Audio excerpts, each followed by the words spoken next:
Hello and welcome to the CNBC TV 18 special as we bring you the Ease of Doing Business Town Hall here from the National Capital Region. I'm Shireen Bhan. We've got a great audience here with us, people who believe in India, who have decided to put their money where their mouth is and bet on India. Investors here from the US, from Singapore, Israel, China, UK, Russia. The list is long and the investors are distinguished.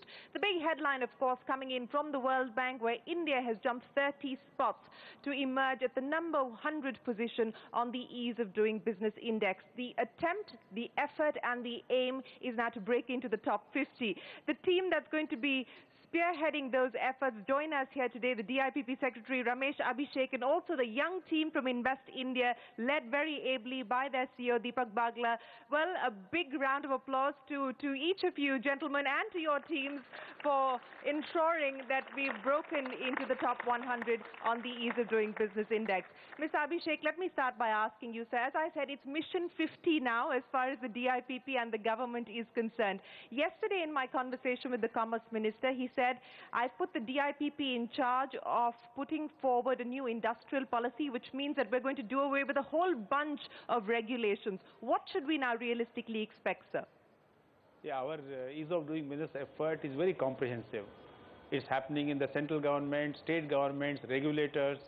So rank jump that we have seen so far is significant and it's very motivating. But the amount of work that we are doing is actually amounts to a big movement in the country. So I think we are going to go places, Shireen. Going to go places, and that number, as I said, is 50. What is the broad timeline that you're working with now, Mr. Abhishek, by when India could actually break into the top 50? See, we would like to break into this tomorrow, as well, if not today. Yeah, but you know, the credibility of the World Bank ranking is because of their rigorous analysis and their evaluation and the integrity of the data. So they have to hear from the users on the ground that things are working. And the rank jump has also happened because they got that feedback. But we have a lot to do. We are doing a lot. So very difficult to predict because other countries are also working hard. But I'm sure that we will get there sooner than later. Well, it is about relative performance, as you pointed out. But if I could ask you, sir, in order of priority now, what are the areas that you're going to be focusing on? What is it that specifically foreign investors now should expect in terms of the areas where improvement is expected? See, some of the areas like, insolvency and bankruptcy code, that's a very important area. And now with NCLT, NCLAT working, we'll have actually some cases that have taken to the logical conclusion. That will lead to a lot of improvement in rank next year. Enforcement of contract is a big deal. So we are going to have more and more commercial courts in Delhi and Mumbai also after the law is suitably changed for which work is happening. I think enforcing contract is very critical for foreign investors as well. So I think some of these plus procedural simplification in FDI, in many other matters. So that is where the investment facilitation by Invest India and the investor promotion agencies of the states matter. Because till we have complete ease of doing business, we need investments. So that is where Invest India and other investment promotion agencies come in. Since you're talking about investment, let me come to you, DIPP Bagla. At Invest India, you're trying to facilitate investments into the country. We've seen record FDI flows into India. Do you believe that that number is going to be sustainable? Do you believe we can improve on that? And what will we need to do further to ensure that the flow continues to come in? So I think, Shireen, there was a key word which the Secretary mentioned, movement. I think this is just the beginning of the story. And the international investor today has recognized that India is the place to be. In fact, virtually in all boardrooms across the globe, the discussion is not should they be looking at India. The discussion is now moved to how it should be looking at India. And that's where Invest India comes in, because they're looking at somebody who hands-hold them through the entire investment process. And that's what Invest India is doing right from the stages of intent to converting it to investment. Okay, so specifically, if I were to ask you, because if we look at the FDI numbers, Mauritius continues to be right at the top, followed by Singapore. We're looking for new export markets, but what about new geographies that we're going to tap into in terms of bringing FDI into India? So I think that's very interesting. If you look at the pie chart as we draw it today, it's not that our original players have gone down on the level of investment. In fact, they have increased substantially. But the share of the new ones coming up is very great. And if you're looking at on a geographic basis, we can look at the planet on the entire east side of it, which is coming in very, very seriously. And you're seeing a large level of investment and deal flow coming in from there. including the old ones like Europe and across the Atlantic. But yes, we've got a number of new players. In fact, we've done 100,000 queries so far from 114 countries across 47 sectors. 100,000 queries from 114 countries, okay. Across 47 sectors. Okay. So it's becoming very broad-based today, and that interest has spread across the globe. Okay, it's very broad-based. Mr. Abhishek, let me ask you, sir, what would be the top 5 new markets that you think the government, the DIPP, Invest India, etc., will focus on, which could be the new providers of big-ticket FDI into India? The major investments were coming from Mauritius and Singapore because of the tax avoidance treaty, as you know. Now that is tapering down with the new agreements in place.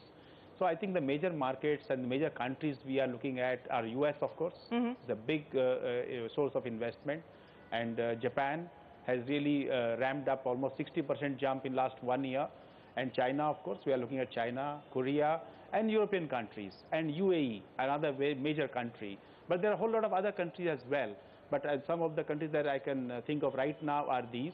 We are looking at long-term funds from Canada, for example. Okay. We had a great meeting yesterday. Pension funds specifically. Pension funds, absolutely. Actually, we have to make things simpler.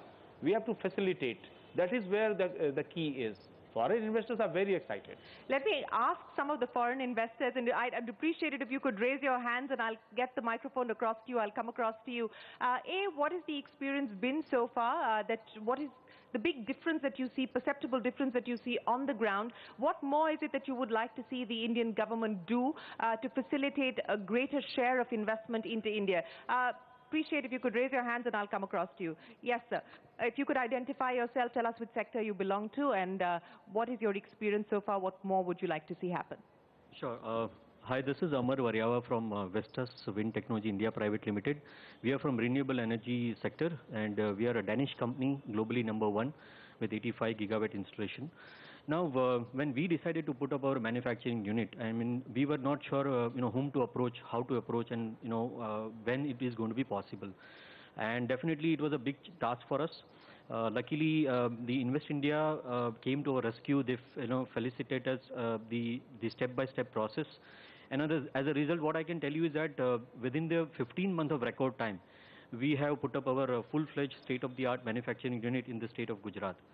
And as you know that to put up any shop like that, you need at least 20 to 25 licenses, clearances, permissions. And some of those licenses are so critical that it can affect your entire lead time of the project. But thanks to the team of Deepak Bagla, they actually helped us on all those critical areas where we were not sure whether the things will go in the right manner. So how much more can we expect you to invest? See, now the question is, we have put up the blade factory for around 600 megawatt capacity. Now, we are waiting for Indian market to, further improve on the wind sector.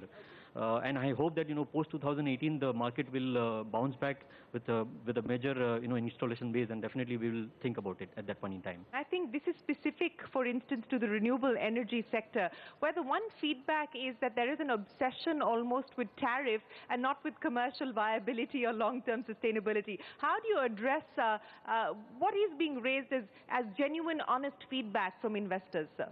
One of the things that we have been doing rather well in last couple of years is to get such feedback about every sector, the various policies, whether it's tariff or other regulatory issues, things getting stuck.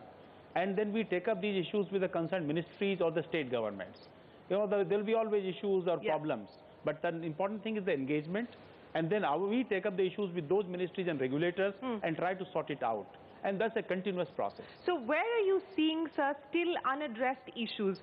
What continues to be the single biggest challenge that you would want to focus your energy and your attention on? Especially when it comes to the center state issue, because a lot of the approvals, licenses, clearances are not in your hands. They're at the level of the state government's hands. And that's where sometimes, problems arise. Actually, one of the things that has happened in the last 3 years, the states are also having a very strong commitment and sense of purpose. They know that it's a very competitive environment, just the way it's a competitive environment for the country. So they are also working hard to address all these issues. And our teams are working very closely with the states. Okay. So it's a there is a coordinated action plan. Absolutely. Okay. On that note, we're going to take our first commercial break, but don't go anywhere. Things are getting exciting here at the CNBC TV 18 Ease of Doing Business Town Hall in association with Invest India. Back in a moment. Come right back.